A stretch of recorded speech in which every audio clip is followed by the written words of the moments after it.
Hello, this is Miss Janet with JLS Success Central, and welcome to my channel.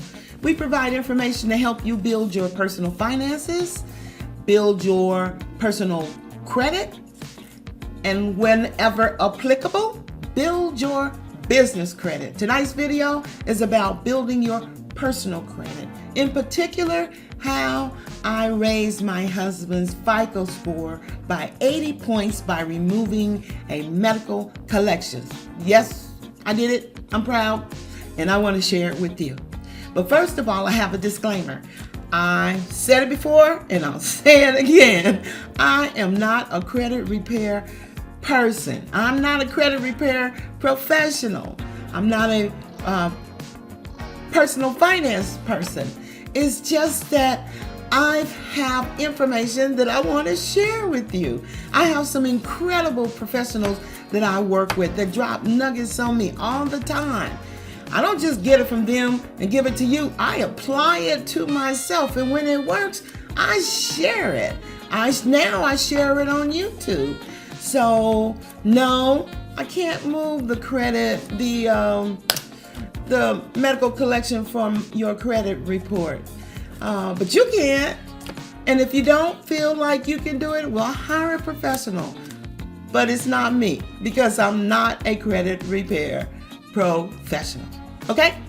And another thing I'd like to say, on like I said, I get some good information. I have some incredible professionals working with me. And when they give me information, I apply it. If it works, I'm sharing it. I'm just telling everybody who will listen. But don't just do what we say on YouTube. Don't just grab a letter that we have on YouTube and fill it out and send it out. Know what that letter's about. Know how effective the letter's gonna be. Have some history or understanding about what you're doing. If not, hire a credit repair professional, okay? So let's get started. First of all, having said all that, first thing I did was go to HHS.gov. Now, what that is that's the United States Department of Health and Human Services. Okay, I said the first thing I did. No, the first thing I want you to do is go to HHS.gov. Okay, and that website will tell you your rights under HIPAA, what is protected under HIPAA, and how the information is protected. Now, by the way, I have something up on the screen so I won't forget anything. So, okay. So you said, Miss Janet, but what's HIPAA? Okay, so glad you asked. HIPAA is the Health Insurance Portability and Accountability Act. And it was created to protect you, to protect your privacy and your medical records from third parties. Are collection agencies third parties? Keep that in mind, okay? So anyway, let me tell you what happened. In late 2019, we were preparing to make a major purchase, and we looked at the credit reports, and my husband had a collection. A collection agency had put a derogatory collection account. Well, is that redundant? Well, they put a collection account on my husband's credit profile. And we're like, well, $7,800, what is this? You know, he always had insurance. He's been with the same hospital and doctors for like 30 years. So what's up with this? What's up with this? So I hired this young professional. His name is Chayo Briggs. We call him Dr. Credit King. And he disputed it for me. And I probably within 20 days or so, I got this big package from this collection agency. So I can only surmise that the credit reporting agencies where he disputed this with requested validation from the collection agency. That's how I see it. But anyway, I get this big package, and it's probably like about 25 invoices.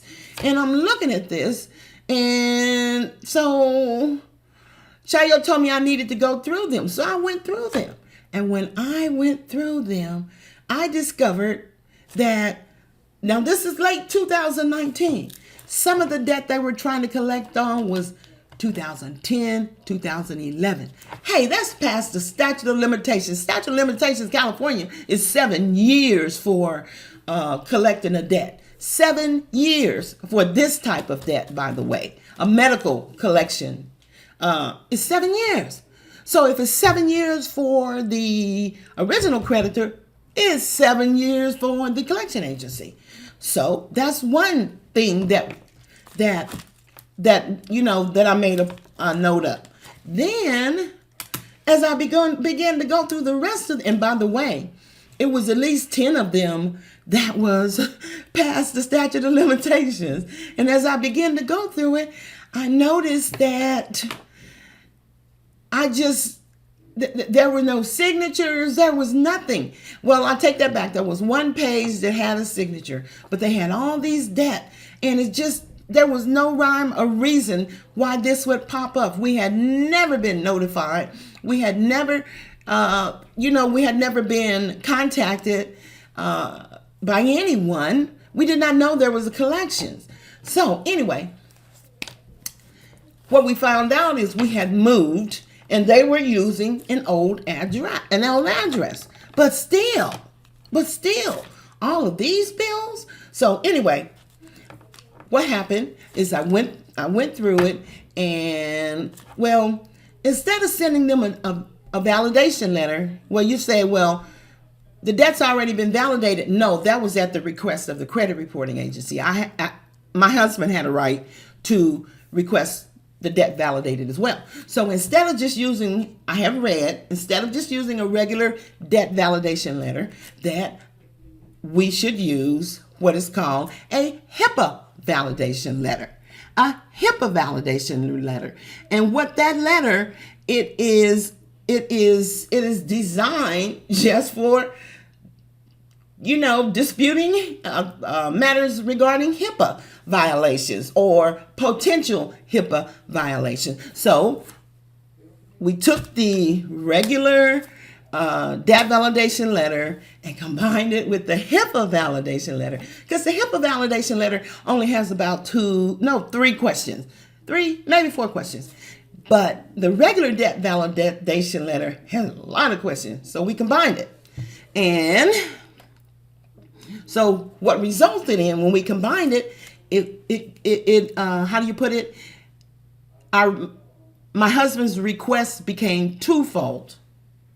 He was requesting validation of the debt as well as a HIPAA authorization.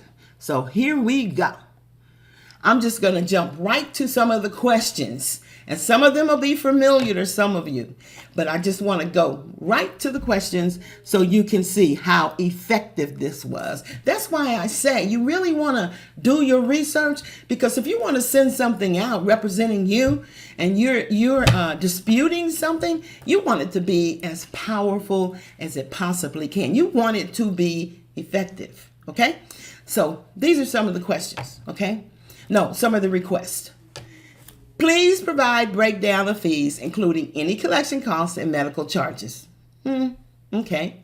Provide a copy of my signature. Remember, this is for my husband. Provide a copy of my signature with the provider of service to release my medical information to you. All right. The next one was provide the agreement with your client that's the original creditor, that grants you the authority to collect on this alleged debt. And then we asked for the amount of the alleged debt. So how are they going to do that when at least 10 pages had already told through the statute of limitations? This was going to be interesting. We were waiting on that one. And then we went on to ask for them to date this alleged debt, the date that the alleged debt became payable. Herein again, statute of limitation is told. A lot of those debt, if they had the nerve to send us anything showing where a debt 8, 7, 8, or 9 years old, if they had the nerve to do that, I was just waiting on them to see if they could be so bold and audacious. But hold on. We wanted the date of the original delinquency. All right, you got 25 of them. So you're going to give us 25 delinquent dates? I don't think so. Then we want a verification that the debt was assigned or sold to them. Sort of like a repeat question, but we just reworded it. Then complete accounting of alleged debts. Another reworded question. And then the commission for the debt collector, we requested that as well as their bonding company information. And then we told them to cease any credit bureau reporting until the debt had been validated by my husband. Okay? So, having said all that, we also told them, in addition, any reporting of this debt to the credit bureaus prior to allowing me, my husband, to validate it is a violation of the Fair Credit Reporting Act, which can allow me to seek damages from a collection agency. And trust and believe we were ready to pull the trigger on that. We were just waiting for them to send us the paperwork back. Guess what?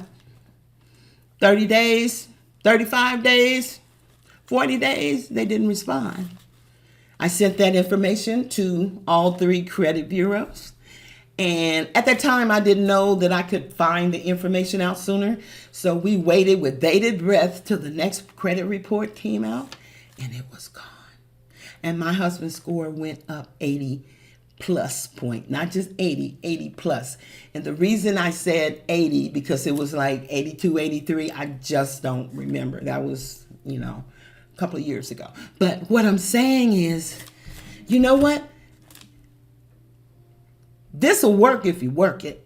It'll work if you work it. If you combine, might I suggest, you combine a regular debt validation letter with a HIPAA validation letter and see what it does. See how they respond.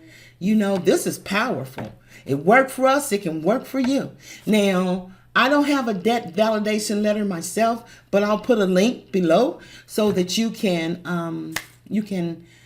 contact the company that I got mine from, and it is about $5 or something like that.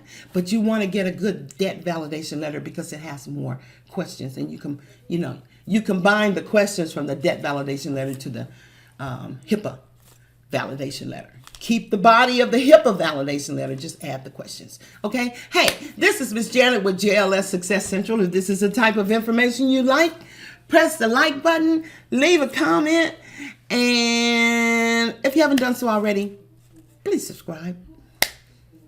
Hey, this is Miss Janet. I'll see you in a couple of days. Grace and peace. Miss Janet out.